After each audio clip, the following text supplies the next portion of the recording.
하인즈 코옷의 자기 심리학 이야기 1장 나르시시즘 지독한 자기사랑. 하인즈 코옷 미스터 사이코애널리시스. 현대 정신분석학에 지대한 영향을 미치고 있는 자기 심리학 셀프 사이컬러지는 자기, 셀프에 관한 독창적 연구를 토대로 하인즈 코옷에 의해서 정립되었습니다. 자기 심리학 이야기를 시작하면서 우선 그 창시자인 코옷의 생애와 사상을 살펴보는 것은 이 흥미로운 자기 이야기를 전반적으로 이해하는 데 유용한 지침을 마련해 줍니다. 코옷의 삶의 이야기 중에서 특기할 만한 것을 살펴본다면 그는 1913년 비엔나에서 아버지인 펠릭스 코오트와 어머니인 엘세 람프 코오트의 외아들로 태어났습니다. 그의 아버지는 훌륭한 콘서트 피아노 연주자였고 그 영향으로 아들 코온 역시 음악을 좋아했지만 아버지는 1차 세계대전 전쟁으로 해서 그 꿈을 접어야 했습니다. 코옷의 어린 시절은 전쟁 중 한동안 아버지의 부재로 인해 주로 어머니와 외가에서 생활했고 특히 외할아버지를 좋아했습니다.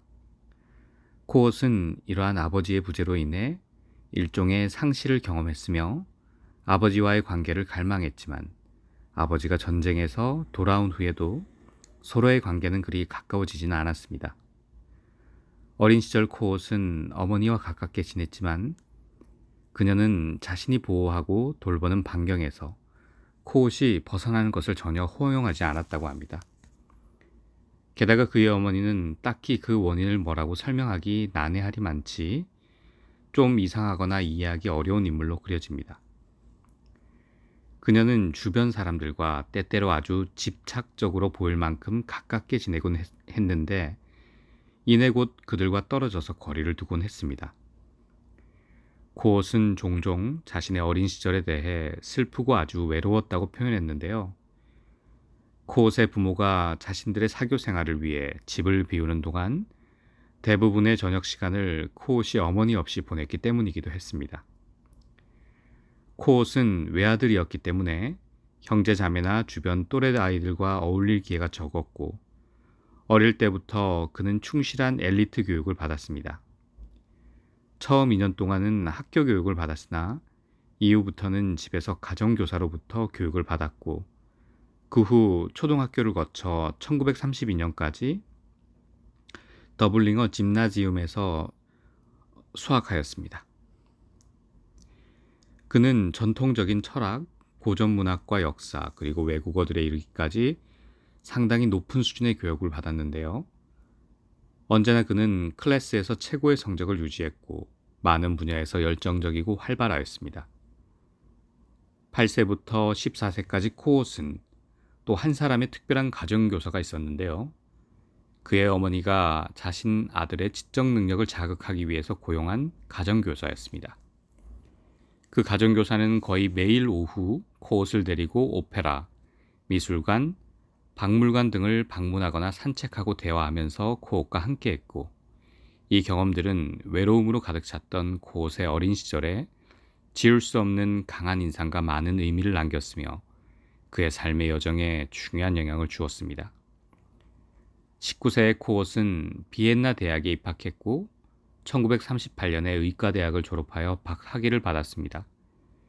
비엔나에서 공부하면서 코옷은 정신분석학에 흥미를 느끼게 되었고 프로이트는 코옷에게 매우 깊은 영향력을 행사한 주요 인물이었습니다. 사실 당시의 코옷은 프로이트를 개인적으로 알지도 못했고 전혀 만난 적도 없었지만 1938년 프로이트가 비엔나를 떠나 영국으로 간다는 소식을 듣고 기차역으로 갔습니다.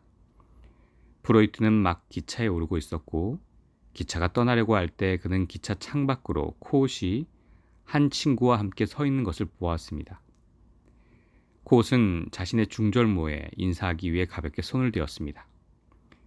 그러자 프로이트 역시 그 답례로 자신의 중절모에 가볍게 손을 대었고 기차는 떠나갔습니다. 코옷이 프로이트를 유일하게 만날 수 있었던 이 이야기는 매우 유명한 일화가 되었고 코엇은 이 이야기를 즐겨하곤 했습니다. 이는 자신이 정신분석학에 대하여 느꼈던 어떤 특별한 사명감을 시사하고 있었습니다. 몇 달 뒤인 1939년 초반에 코엇은 프로이트의 뒤를 이어 비엔나를 떠나 영국으로 갔고 1년간의 체류 후 1940년에 미국으로 이주하였습니다. 시카고 대학에서 신경의학과 정신의학을 공부하였으나 곧 점차적으로 정신분석학으로 그 관심을 옮기게 되었는데요. 이는 프로이트를 닮고 싶어하는 그의 열망과 프로이트의 정신분석학을 계승하고자 하는 그의 높은 포부를 잘 반영하고 있었습니다. 시카고 정신분석연구소에서 코엇은 정신분석 전문가로서 훈련을 받았는데요. 1950년에 시카고 정신분석연구소를 졸업한 후 그는 연구소에서 교수이자 정신분석가로 줄곧 활동하였습니다. 이즘 코엇은 1948년에 엘리자베스 메이어와 결혼하여 1950년 그의 외아들 토마스 어거스트를 얻었습니다. 그는 프로이트의 전통에 충실한 기반을 두고 있는 현대 정신분석학의 훌륭한 교수이자 최고의 정신분석가로서 평가를 받았고 미스터 사이코애널리시스라는 별명을 얻을 정도였습니다.